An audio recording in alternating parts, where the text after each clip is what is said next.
अब बारी है खबरों की डिटेल्स पड़ताल की। और देखिए 4 बजे की बड़ी खबरों में कौन कौन सी खबर पर हम बात करेंगे वो मैं आपको बता देती हूँ। देखिए संसद में अग्निवीर पर अखिलेश यादव वर्सेस अनुराग की बात होगी। इस पर हर एक जानकारी हम आप तक पहुंचाएंगे। इसके साथ ही बात होगी कि क्या निर्मला सीतारमण का जवाब सुन पाएंगे राहुल गांधी, क्योंकि राहुल गांधी ने इस पर सवाल खड़ा किया है, तो थोड़ी देर बाद निर्मला सीतारमण इस पर जवाब देंगे।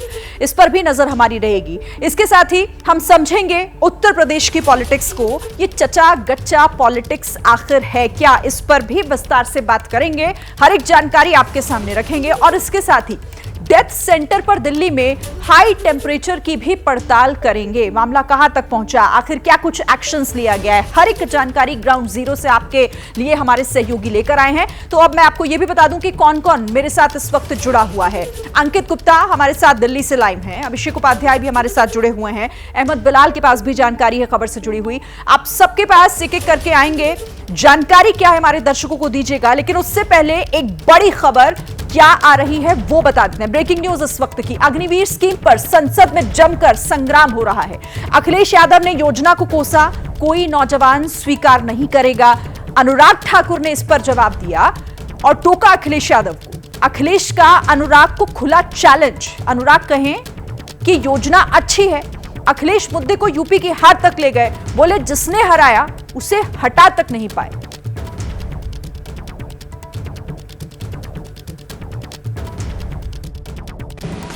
और जो अग्निवीर वाली नौकरी है, सभापति महोदया, कोई भी नौजवान जो फौज के लिए तैयारी करता है वो कभी स्वीकार नहीं कर सकता। जब पहली बार ये स्कीम आई थी अग्निवीर, उस समय बड़े बड़े उद्योगपतियों से ट्वीट कराया गया था कि अग्निवीर से अच्छी कोई योजना नहीं है, इनको हम नौकरी दे देंगे, हम अपने यहां रख लेंगे। और शायद सरकार में बैठे लोगों को यह बात याद होगी, क्योंकि सरकार खुद स्वीकार करती है स्कीम ठीक नहीं है, तभी वो अपनी अपनी सरकारों से कह रहे हैं कि अग्निवीर वाले जो लौट करके आएंगे उन्हें कोटा दीजिए, आप नौकरी दीजिए।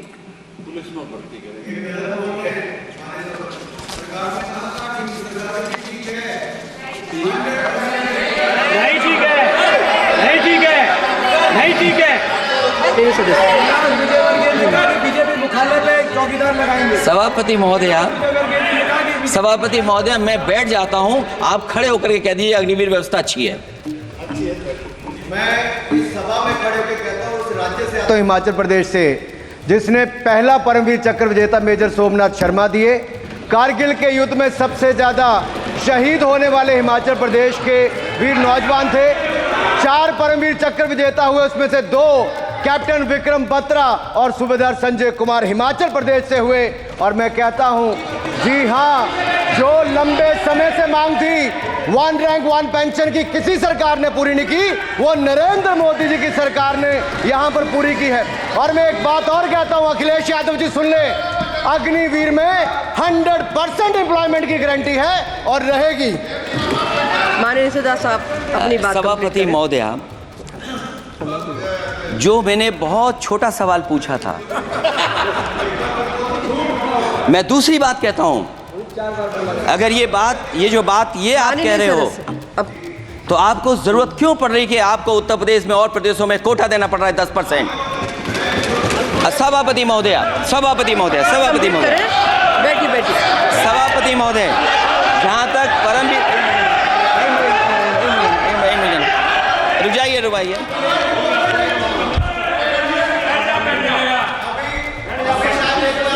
अरे सुनिए दो।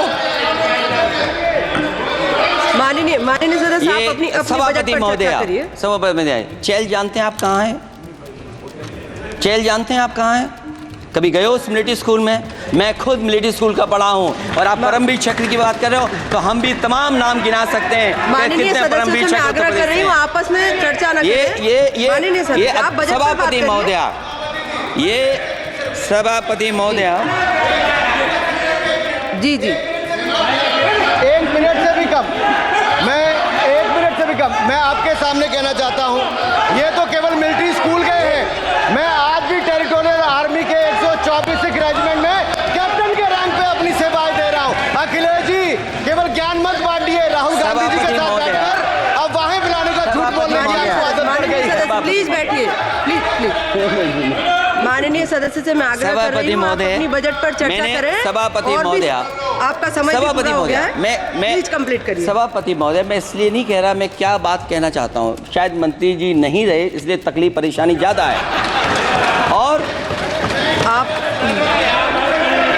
अरे हमारा दर्द नहीं समझोगे, हम आपका दर्द चेहरे से पढ़ते हैं। अच्छा दर्द मैं बताता हूँ, दर्द मैं बताता हूँ। माननीय सदस्यों से मैं आग्रह कर रही हूँ, सभापति महोदय, दर्द मैं बताता हूँ, दर्द मैं बताता हूँ। बजट पर चर्चा करिए, प्लीज बजट पर चर्चा सभापति करिए। जी, दर्द मैं बताता हूँ, देखिए दर्द बात पहुंचेगी कि नहीं पहुंचेगी। सभापति महोदय, उत्तर प्रदेश से जब से हारे हैं तब से कोई नमस्कार नहीं कर रहा है, तकलीफ वो है आपको। कंप्लीट करिए। वो वीडियो हमने देखा है कि कोई किसी को नमस्कार नहीं कर रहा है, कोई किसी को देख नहीं रहा है। चलिए, धन्यवाद माननीय। और जो अपने आप को बहुत ताकतवर कहते थे, बहुत ताकतवर कहते थे आप अपने आप को, जिसने हराया उसको नहीं ये हटा पा रहे हैं। अब बात समझ में नहीं आई ना? माननीय जिसने हराया उसको नहीं हटा पा रहे। और अगर सभापति महोदय, अग्निवीर व्यवस्था समाजवादी लोग स्वीकार ही नहीं कर सकते।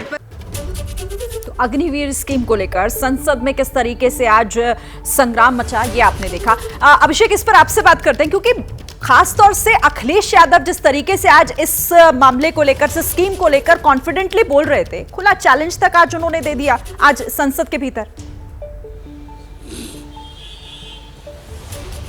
बिल्कुल, देखिए अखिलेश यादव इस मुद्दे को पहले भी उठाते रहे हैं और उन्होंने इस मुद्दे को उठाया ही नहीं बल्कि इसको यूपी के हालातों से जोड़ा। अखिलेश यादव यूपी के मुख्यमंत्री रह चुके हैं, समाजवादी पार्टी के मुखिया हैं, तो सीधे तौर पर वो मैसेज ये देने की कोशिश कर रहे थे कि अग्निवीर स्कीम में जो समस्याएं हैं वो, और साथ में बीजेपी के सामने जो राजनीतिक समस्याएं हैं, जो राजनीतिक सवाल हैं, खासतौर पर यूपी में जिस तरह से बार बार वो यूपी की स्थिति पर इशारा कर रहे थे। वो ये कह रहे थे कि जिसने हरवाया उसको आप हटा नहीं पा रहे हैं। तो बीजेपी के अंदर 2024 का जो नतीजा आया है उसके बाद जिस तरह से बीजेपी बहुमत का आंकड़ा नहीं पा पाई है, तो बीजेपी के अंदर की जो अंदरूनी जो फॉल्ट लाइन है उस पर वो इशारा कर रहे थे। तो अग्निवीर तो एक जरिया है, लेकिन अग्निवीर के जरिए अखिलेश यादव ने बीजेपी की दुखती रग पर हाथ रखने की कोशिश की है और वो रग लखनऊ से लेकर के दिल्ली तक उन्होंने दो अलग अलग ध्रुवों को जोड़ करके सामने रखा है। बिल्कुल अंकित, मतलब निशाना सटीक लगा है, जिसका जिक्र यहां पर कर रहे हैं अभिषेक, कि हार का ठीकरा जिस तरीके से फोड़ा और बातों बातों में ये कह दिया कि जिसने हराया उसे आप हटा भी नहीं पाए।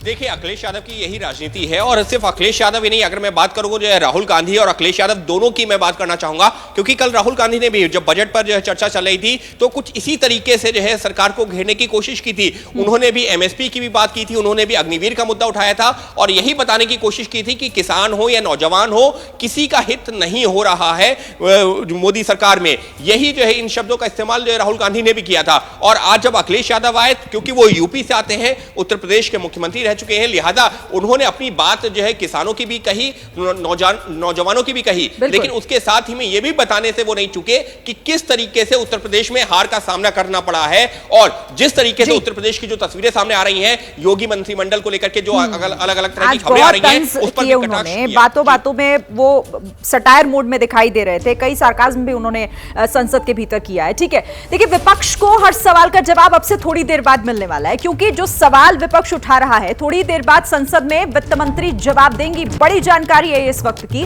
वित्त मंत्री निर्मला सीतारमण थोड़ी ही देर में जवाब देंगी। थोड़ी देर में राहुल गांधी, अखिलेश यादव जो सवाल पूछा उन्होंने बजट को लेकर, जिस तरीके से सवाल खड़े किए गए और दूसरे राज्यों की अनदेखी का आरोप लगाया, उस पर निर्मला सीतारमण जवाब देंगी बजट प्रस्ताव पर थोड़ी ही देर बाद। अंकित, कितनी देर बाद निर्मला सीतारमण जवाब देंगी वो तो हम देखेंगे ही, लेकिन जिस तरीके से लगातार ये एक निशाना साधा गया है विपक्ष की तरफ से कि बाकी राज्यों की, सिर्फ 2 राज्यों को छोड़कर अनदेखी हुई है, जवाब देना आसान होगा आज निर्मला सीतारमण के लिए?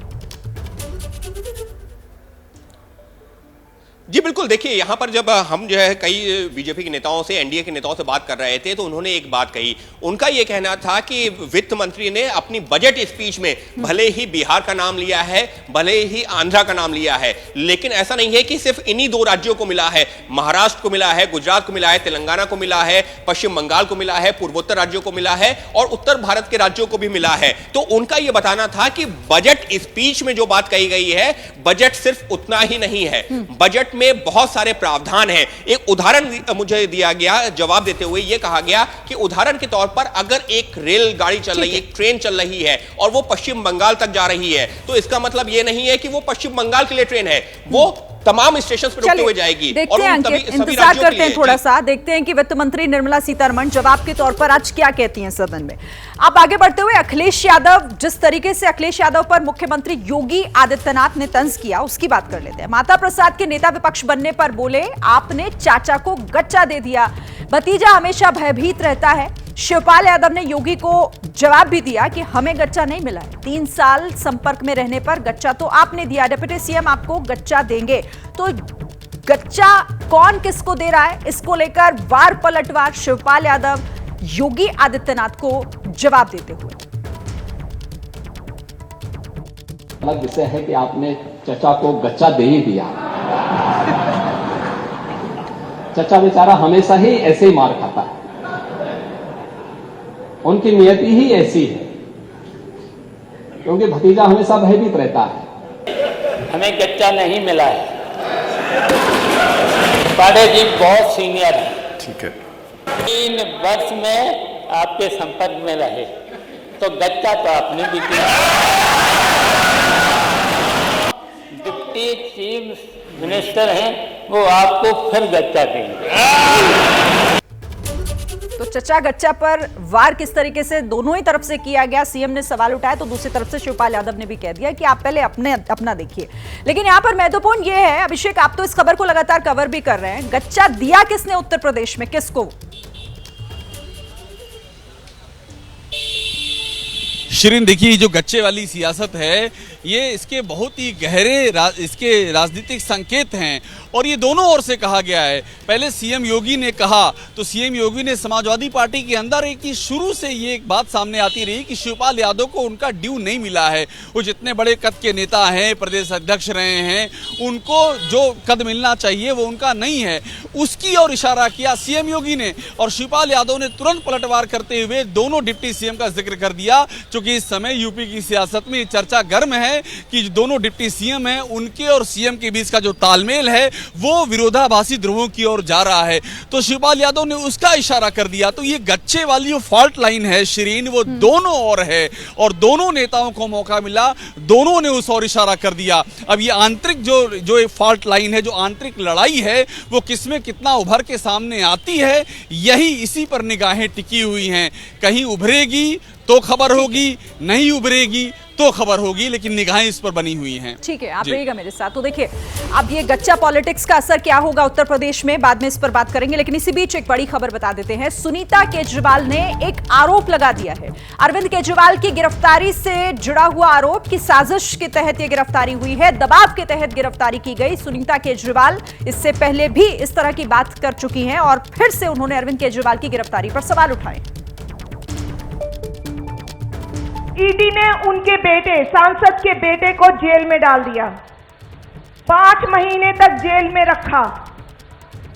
इस बीच उनकी मम्मी, माताजी बीमार हो गई, उनकी पत्नी ने आत्महत्या की कोशिश की।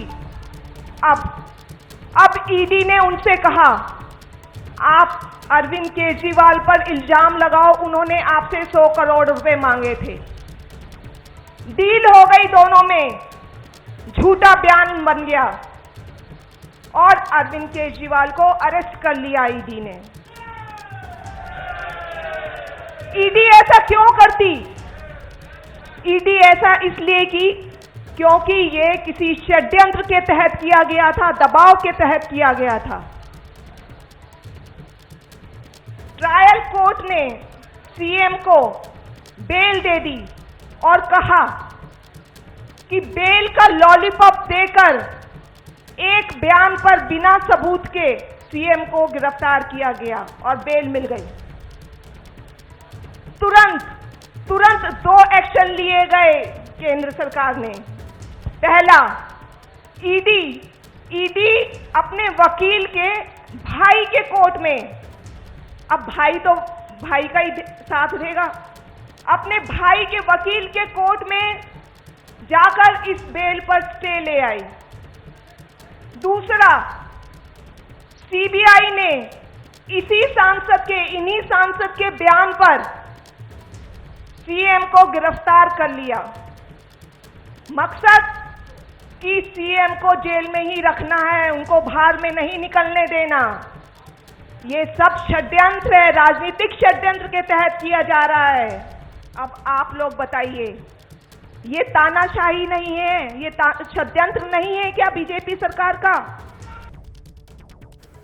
तो साजिशन अरविंद केजरीवाल की गिरफ्तारी हुई है, दबाव के तहत हुई है, ये बड़ा आरोप लगा रही थी सुनीता केजरीवाल। इस पर नजर हमारी रहेगी। देखिए, दिल्ली में हुए कोचिंग हादसे पर विवाद जारी है। हादसे पर छात्र लगातार तीसरे दिन भी प्रदर्शन कर रहे हैं अपनी मांगों को लेकर। पुलिस प्रशासन ने छात्रों से बात भी की है। डीसीपी, एसीपी रैंक के अधिकारी मौजूद है वहां।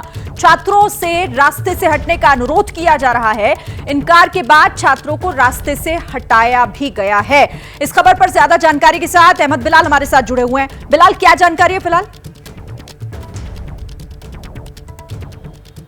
बिल्कुल शिरीन, देखिए आपको बताना चाहूंगा कि आज सुबह तकरीबन 10 बजे के करीब जो मुखर्जी नगर इलाके में जो यूपीएससी अभ्यर्थी प्रदर्शन पर बैठे हुए थे, उनको समझाने के लिए जो जिले के जो वरिष्ठ पुलिस अधिकारी हैं, एसीपी और डीसीपी लेवल के अधिकारी, वो पहुंचे थे और छात्रों को मुख्य मार्ग से हटा करके जो है वो एक और जगह पर शिफ्ट करने के लिए उनसे अनुरोध कर रहे थे। लेकिन एक तस्वीर जो मैं आपको दिखाना चाहूंगा कि जो आज कार्रवाई एमसीडी की तरफ से दिल्ली के अलग अलग इलाकों में हो रही है। आज लक्ष्मी नगर इलाके में भी एक कोचिंग सेंटर पर कार्रवाई हुई है एमसीडी की तरफ से। और देखिए यहां पर ये लक्ष्मी नगर की संस्कृति एकेडमी है और यहां पर एमसीडी ने यहां पर बेसमेंट में जो कोचिंग क्लास चलाई जा रही थी उसको एमसीडी ने यहां पर सील कर दिया है और बाकायदा जो नोटिस है वो चस्पा किया गया है। एमसीडी की जो मेयर है शैली ओबराय, वो यहां पर खुद मौजूद थी और सुबह तकरीबन 10 बजे के करीब ये जो कार्रवाई है वो एमसीडी की तरफ से की गई है। और यहां पर ये जो संस्कृति एकेडमी के जो दोनों दरवाजे हैं जो एंट्री के, इन दोनों पॉइंट्स को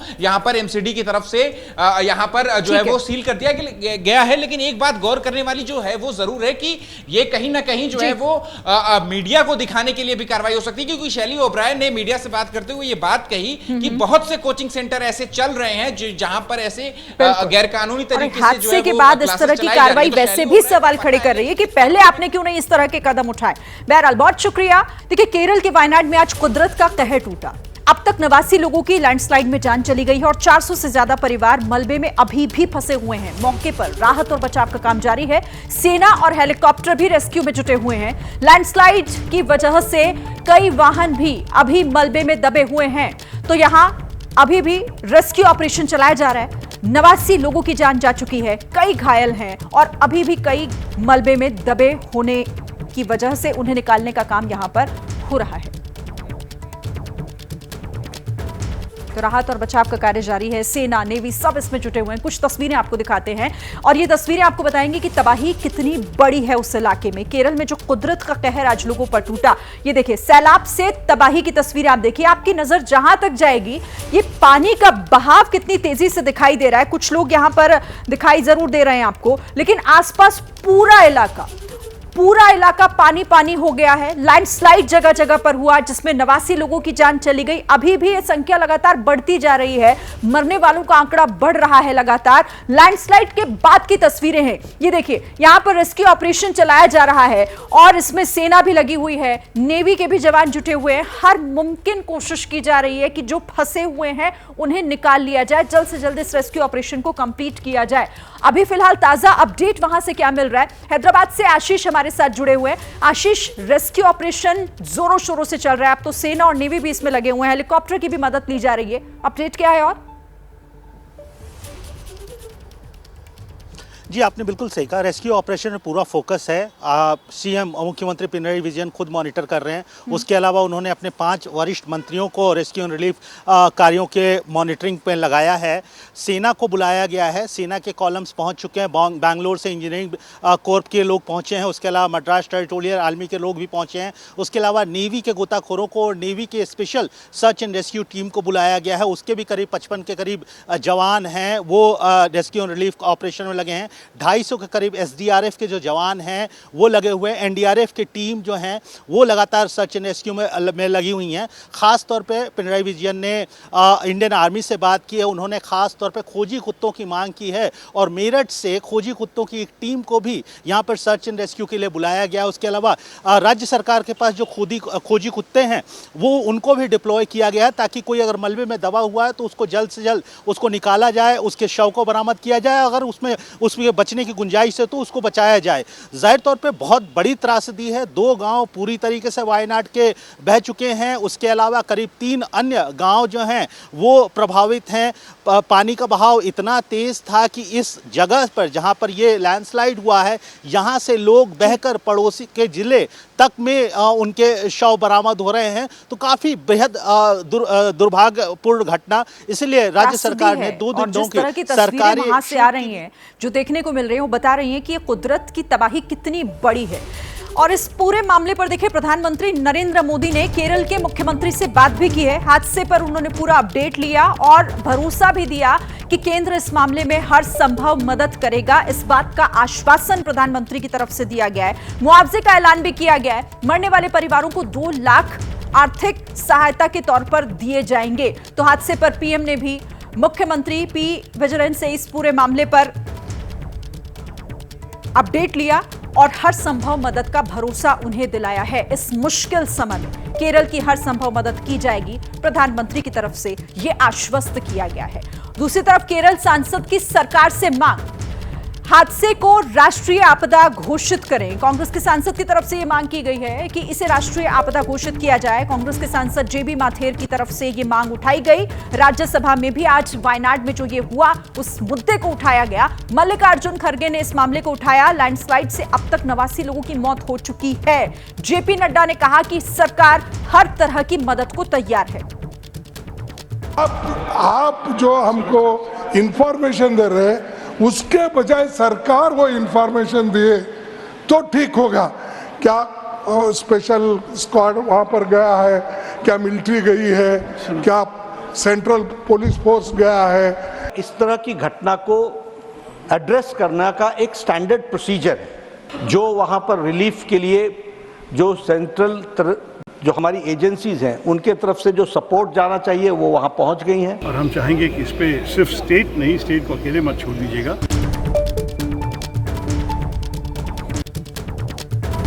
अच्छा, वायनाड लैंडस्लाइड से जुड़ी हुई एक बड़ी खबर। कल वायनाड जाएंगे राहुल और प्रियंका गांधी, पीड़ितों से मुलाकात करेंगे राहुल और प्रियंका गांधी। वायनाड से पूर्व सांसद हैं राहुल गांधी। और आपको यह भी बता दें कि प्रियंका गांधी वायनाड से लोकसभा का चुनाव लड़ेंगी और केरल में पीड़ितों से मिलने के लिए जाने वाले हैं राहुल और प्रियंका गांधी। तो वायनाड में लैंडस्लाइड की वजह से तबाही मची है, 89 लोगों की जान चली गई है। यह मामला जिसे लेकर आज संसद में भी यह मुद्दा उठा और इस पर एक्शन में सरकार भी है। प्रधानमंत्री ने भी इस मामले में हर संभव मदद की बात कही है। और देखिए अब रेस्क्यू के लिए सेना की मदद मांगी गई है। सेना, नेवी सबको वहां पर लगाया गया। NDRF वहां पर मौजूद है। हेलीकॉप्टर्स की भी मदद ली जा रही है। केरल सरकार ने सेना से भी इस मामले में मदद मांगी है रेस्क्यू, क्योंकि बड़े लेवल पर यह तबाही वहां पर मची है। तो ऐसे में यहां कुछ और जरूरत जो पड़ रही है उसकी डिमांड की गई है। 250 से ज्यादा लोगों का रेस्क्यू अब तक किया गया है। According to the information which we received, Army will reach soon. Honorable Chief Minister himself is closely monitoring and coordinating. तो देखिए केरल सरकार ने मांग की है, मदद मांगी है, क्योंकि वहां पर तबाही बहुत बड़े स्तर पर हुई है, तो इसीलिए सेना की मदद ली जा रही है। ये तो केरल की बात हो गई। देखिए उत्तराखंड में भी बारिश कहर बरपा रही है। बूढ़ा केदार में लैंडस्लाइड की वजह से काफी नुकसान हुआ है। लैंडस्लाइड से 2 गांव पूरी तरीके से तबाह हो गए हैं। पूरे इलाके का सीएम धामी ने एरियल सर्वे भी किया है। आज सीएम पुष्कर सिंह धामी ने पीड़ित परिवार से मुलाकात भी इस दौरान की। तो पहाड़ से लेकर मैदान तक इस वक्त कुदरत का कहर देखने को मिल रहा है। बूढ़ा केदार में भी लैंडस्लाइड हुआ, जिसकी वजह से नुकसान हुआ। 2 गांव पूरी तरीके से तबाह हो गए हैं। मुख्यमंत्री खुद एरियल सर्वे के लिए पहुंचे, हवाई सर्वे उन्होंने किया, पीड़ित परिवारों से भी मिले हैं। काफी भूस्खलन हो गया है, घर भी बह गए हैं, मलबा आ गया है, सड़क, स्कूल, जो भी हमारे सरकारी भवन है, सड़कें सब क्षतिग्रस्त हो गई हैं। बड़ी हानि हुई है यहाँ पर। और अभी हमारा यही प्रयास है कि जल्दी से जल्दी जो है, एक तो लोगों का जो जरूरी, जिन लोगों को विस्थापित करना है उनको विस्थापित कराया जाए, उसकी कार्रवाई पूरी करें। और जो तटबंध बनाए जाने हैं, सुरक्षा की दीवार बनाए जाने हैं, वो सभी काम प्राथमिकता से करके। तो पुष्कर सिंह धामी से हमारे संवाददाता दीपक रावत बात कर रहे थे, क्योंकि खुद आज मुख्यमंत्री उस इलाके में पहुंचे, जायजा उन्होंने लिया, हवाई सर्वे किया कि कहां पर कितना नुकसान है, और पीड़ित परिवारों से मिलने के लिए भी पहुंचे। दीपक ग्राउंड पर ही हमारे साथ इस वक्त मौजूद हैं। वहां क्या कुछ फिलहाल हो रहा है, कितना नुकसान, और इस नुकसान को कम करने की कोशिश प्रशासन की क्या है? दीपक। श्री, नुकसान बहुत ज़्यादा है। 2 दिन पहले लैंडस्लाइड हुआ था, बादल फटने के बाद लैंडस्लाइड हुआ था। और जिस जगह पर मैं मौजूद हूँ, इस जगह का नाम है तिलगढ़ गांव। ये पूरा का पूरा जो गांव है वो पूरी तरह से तबाह हो चुका है। दुकान, मकान, स्कूल, सरकारी दफ्तर सब खत्म हो चुके हैं। जो बिल्डिंग्स आपको फिर भी नज़र आ रही हैं थोड़ी बहुत, तो उसका बेस या तो ख़त्म हो चुका है या उसका ऊपरी हिस्सा टूट चुका है। यानी कि यहाँ पर रहना बहुत ज़्यादा मुश्किल है। यही वजह है कि सबको यहाँ से विस्थापित कर दिया गया है। हालांकि अभी अस्थायी तौर पर विस्थापित किया गया है, लेकिन सरकार, आज मुख्यमंत्री आए थे तो उन्होंने कहा है कि जल्द से जल्द इनको कहीं स्थायी जगह दी जाएगी। लेकिन स्थिति आप देखिए कि जब ऊपर की तरफ से बादल फटने के बाद भारी मात्रा में पानी नीचे आया तो अपने साथ काफ़ी मलबा लेकर आया, और उस मलबे के नीचे तमाम घर जो हैं वो उसकी जद में आ गए। लोग अपनी जान इसलिए बचा पाए क्योंकि ये दोपहर के वक्त हुआ था। दोपहर का 3 से 4 बजे का वक्त था, लोग जगे हुए थे। सोचिए अगर रात के वक्त ये हुआ होता तो कितनी संख्या में लोगों की जान जाती। 80 से ज़्यादा परिवार रहते हैं। ये तो एक गांव है। दूसरा गांव भी आपको जल्दी से दिखा देता हूँ। सामने ये तोली गांव पड़ता है। इस गांव में 2 लोगों की जान चली गई। ऊपर जो मकान देख रहे हैं, पीछे लैंडस्लाइड हुआ, अंदर माँ बेटी सो रहे थे। दिन का वक्त जरूर था लेकिन सो रहे थे। काम के बाद कई बार लोग थक हाक कर सो जाते हैं, थोड़ी देर आराम करते हैं। अचानक से मलबा गिरा, दोनों दबे और वहीं पर ही उनकी मौत हो गई। तो ये भयानक स्थिति है इस वक्त उत्तराखंड में। बारिश लगातार रुक रुक कर हो रही है। कई जगह बादल फटने की और आफत हर रोज किसी न किसी रूप में आ रही है। तो ये तो आप बूढ़ा केदार की तस्वीरें दीपक रावत के जरिए देख रहे हैं। लेकिन अब बात उत्तरकाशी की भी कर ले, जहां बारिश की वजह से उफान पर हैं इस वक्त नदियां। गंगोत्री, यमुनोत्री हाईवे पर मलबा आने से बंद हो गए हैं। रास्ते बंद हो जाने की वजह से कई टूरिस्ट जो हैं वो फंस गए हैं जहां तहां। हाईवे पर गाड़ियों की लंबी कतार इस वक्त देखी जा सकती है। भीषण बारिश की वजह से किसानों को भी काफी नुकसान हुआ है, क्योंकि उनकी फसलें तबाह हो गई है। तो गंगोत्री यमुनोत्री हाईवे भी बंद हो गया है रास्ते पर, क्योंकि मलबा लगातार पहाड़ से गिर रहा है। तो ऐसे में सीधे सीधे वो रास्ता बंद हो चुका है।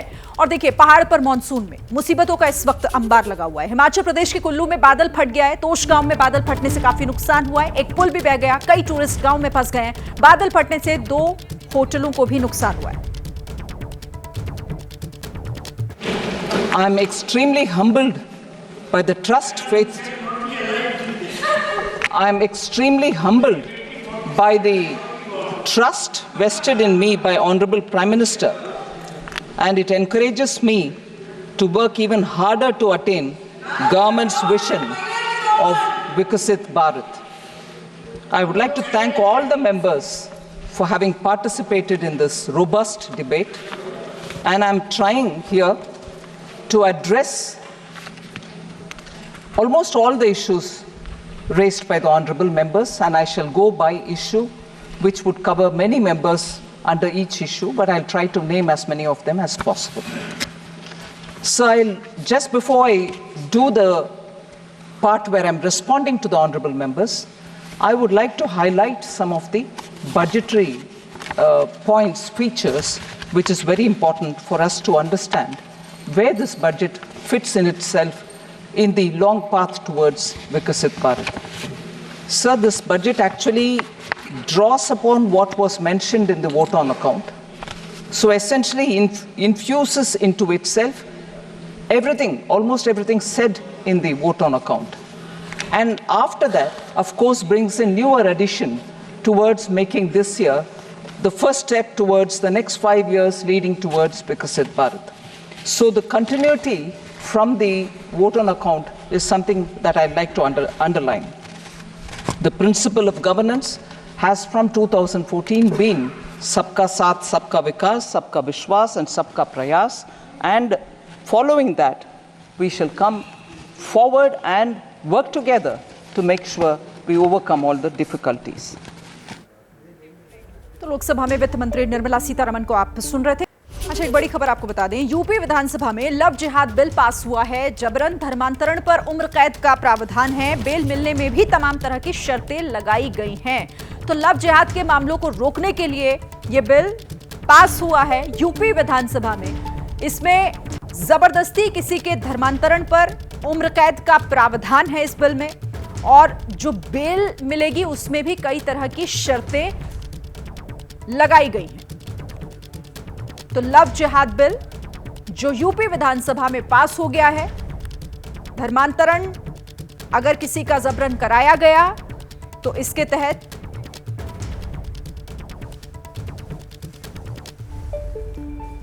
अच्छा, आगे बढ़ते हुए एक और बड़ी खबर। पूर्व सांसद संघमित्रा गौतम हिरासत में ली गई हैं। स्वामी प्रसाद मौर्य की बेटी हैं Sanghamitra Gautam. MP MLA court ने जारी किया था गिरफ्तारी वारंट।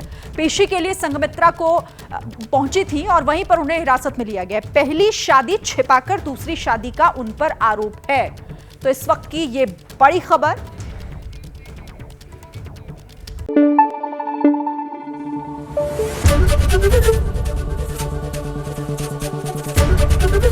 एबीपी न्यूज आपको रखे आगे।